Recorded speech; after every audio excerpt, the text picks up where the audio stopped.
अस्सलाम वालेकुम। डॉक्टर अफशाहान, कैसे हैं आप? सब लोग खैरियत से होंगे। अल्लाह ताला से आपकी खैरियत मतलूब है।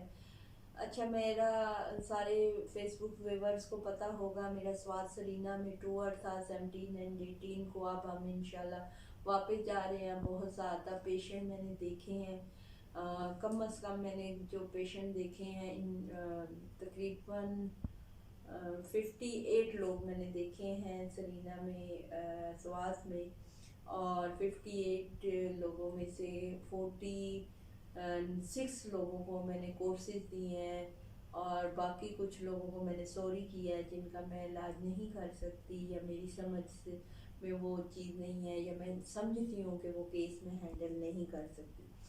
तो कहने का मकसद ये है कि मैंने यहाँ पे जो मसाइल देखे वो ये देखे कि औरतों में बहुत ज़्यादा ट्यूब ब्लॉकेज का प्रॉब्लम है, जो कि उनको नॉलेज ही नहीं है। एकोबुलेशन नहीं हो रही, यानी कि बच्चा बनाने वाले जो अंडे बनते हैं औरतों में, वो अंडे नहीं बन रहे, जो कि औरतों को पता ही नहीं है। तीसरा सबसे मेन जो प्रॉब्लम ये देखने में आई औरतों में कि उनको पॉलिकल सिस्टल ओवरीज हैं, फाइब्राइड्स हैं, या सिस्ट है उनकी, वाटरबल बैग्स, वो थैलियाँ जिन्हें कहते हैं, रसोलियाँ छोटी छोटी बनी हुई हैं, उनको इस चीज़ की अवेयरनेस नहीं है, उनके टेस्ट नहीं हुए, उनकी रिपोर्ट्स वगैरह, उनका अल्ट्रासाउंड वगैरह नहीं है। तो इस वजह से वो भी मतलब बहुत ज़्यादा प्रॉब्लम का शिकार हैं वो, यानी रसोलियों को समझते ही नहीं है कि ये भी एक प्रॉब्लम है। ट्यूब ब्लॉकेज, फाइब्राइड्स, माहवारी कम या ज़्यादा आना, या बिल्कुल रुक जाना, ठीक है, ये ख़वातीन में बहुत ज़्यादा मसाइल मैंने देखे यहाँ पे सवात में। अच्छा, और उसके अलावा मेल्स में मैंने जो बहुत ज़्यादा प्रॉब्लम देखी, तो वो ये थी कि एजोस्पर्मिया के पेशेंट थे जिनके स्पर्म्स काउंट तकरीबन 75 मिलियन होने चाहिए। तो मेल्स में मैंने ये प्रॉब्लम ज़्यादा देखी कि उनके स्पर्म्स 20% है, एक्टिवेशन 20% है, 15% है स्पर्म्स काउंट, और एक्टिवेशन इसी तरह बहुत ज़्यादा कम है, नील है, कम है, और पसल्स बहुत ज़्यादा आ रहे हैं। और मेल्स में टेस्टोस्टेरोन लेवल बहुत कम है, हिड्रोल लेवल बहुत ज़्यादा कम है। तो वो ये चीज़ है कि ये इन बीमारियों का उनको पता ही नहीं है बेचारों को। तो मेरा ये कहने का मकसद है कि मैं बताने का मकसद है, ये जो प्रॉब्लम मैंने इतने ज़्यादा लोगों में देखी है, बेऔलादी का शिकार लोग इस वजह से हैं, जो कि उनको प्रॉब्लम पता ही नहीं है, और वो कहते हैं कि अल्लाह खैर करेगा, अल्लाह ताला हमें औलाद दे देगा। बिल्कुल 110% यही बात है कि औलाद अल्लाह ही देगा, अल्लाह के ही हाँ से अल्लाह ताला के करम आते हैं और इंसान के लिए होते हैं। अब मसला ये है कि एक बीमारी अल्लाह ने अगर दी है, तो अल्लाह ताला ने इलाज करवाना भी सुन्नत रखा है ना, कि सुन्नत है इलाज करवाना भी।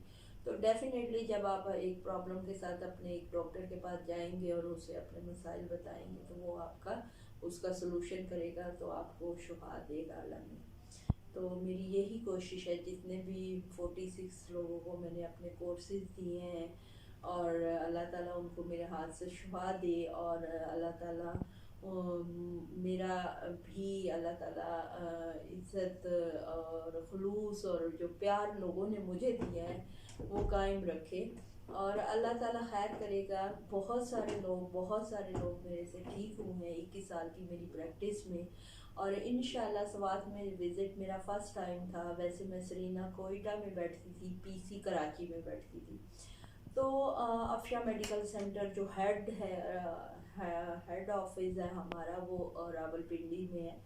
अफशा मेडिकल सेंटर के नाम से सेटेलाइट टाउन में बी ब्लॉक में बहुत बड़ी बिल्डिंग, बहुत बड़ा हॉस्पिटल है हमारा, और अरसा 21 साल से हम इस चीज़ को देख रहे हैं, बानपन को, मेल्स एंड फीमेल्स के। तो बाय बर्थ कोई भी पर्सन जो है वो बान नहीं होता है, उसका फिज़िकली कोई ना कोई प्रॉब्लम्स होने की वजह से आपको ये प्रॉब्लम्स जो आप मैं देखी है मैंने, तो वो आप अपने डॉक्टर के पास आएंगे, तो डॉक्टर को जैसे जैसे ये प्रॉब्लम्स बताएंगे तो उसका सलूशन निकलेगा, ठीक है। तो मैं ये नहीं कहती कि स्वात में अच्छे पेशेंट नहीं है, सॉरी, स्वात में अच्छे डॉक्टर नहीं है, डॉक्टर्स हैं, लेकिन देखें, डॉक्टर आपके घर नहीं आ सकता, या डॉक्टर के पास आप जाएंगे, आपके टेस्ट प्रॉपर होंगे, तभी आपकी प्रॉब्लम पकड़ने होएगी ना। تو میرا یہ کہنے کا مقصد ہے کہ میں نے جو دیکھا ہے سوات میں، وہ یہ ہے کہ لوگوں کو اویئرنیس نہیں ہے، لوگ اپنی اس بیماری کو اکنالج ہی نہیں کرتے کہ ہم بیمار ہیں اور ہمارا اس چیز کا ٹریٹمنٹ اگر ہو تو ہم ٹھیک ہو سکتے ہیں۔ تو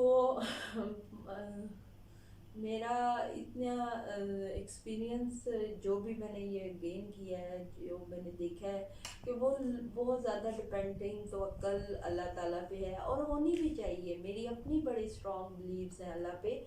تو کیونکہ میں بہت سارے کیسز جو علاج کرتی ہوں، وہ پہلے اللہ تعالیٰ کے ہاں 2 نفل پڑھ کے اور اللہ تعالیٰ سے دعا کرنے کے بعد میں کورس شروع کرتی ہوں۔ تو بات یہ اسٹرانگ بلیوز ہونا ایک علیحدہ ہے، لیکن علاج کروانا ایک سنت ہے، وہ لازمی کروائیں۔ اور جو آپ ڈپینڈنگ لائف گزار رہے ہیں کہ بھی اللہ ہی کرے گا یہ وہ، تو پلیز اللہ ہی کرے گا، لیکن اللہ نے راستے بھی بتائے ہیں نا۔ روٹی کمانے کے لیے، جیسے روٹی کھانے کے لیے جیسے آپ گھر سے باہر نکلتے ہو، باہر سے گندم لاتے ہو اور اس طرح ساری چیزیں آپ کرتے ہیں، پھر روٹی پکتی ہے اور آپ کے منہ میں جاتی ہے۔ ورنہ آپ کو بیڈ پہ بھی اللہ روٹی دے دیتا ہے، لیکن اللہ نے ایک سلسلہ بنایا ہوا ہے۔ تو میں نے یہاں پہ دیکھا کہ لوگ بیماری کو بیماری ہی نہیں سمجھتے۔ تو پلیز جو بھی لوگ میں نے دیکھے ہیں، یا جو لوگ مجھے دیکھ رہے ہیں فیس بک کے تھرو، تو میں ان کو یہی بتاؤں گی سوات کے لوگوں، کہ ساری دنیا کے لوگوں کو یہ بات پتہ ہے اور سب کو پتہ ہے، سوات کے لوگوں کو بھی پتہ ہے، لیکن یہ ہے کہ ڈاکٹر کے پاس جانا بھی بہت ضروری ہے۔ تو آپ سے ریکویسٹ ہے کہ جو بھی میں نے کورس دیے ہیں، جو بھی لوگوں کو میں نے علاج شروع کیا ہے، انشاءاللہ آپ کو رزلٹ آئے گا اور اللہ تعالیٰ آپ کو میرے ہاتھ سے شفا دے گا۔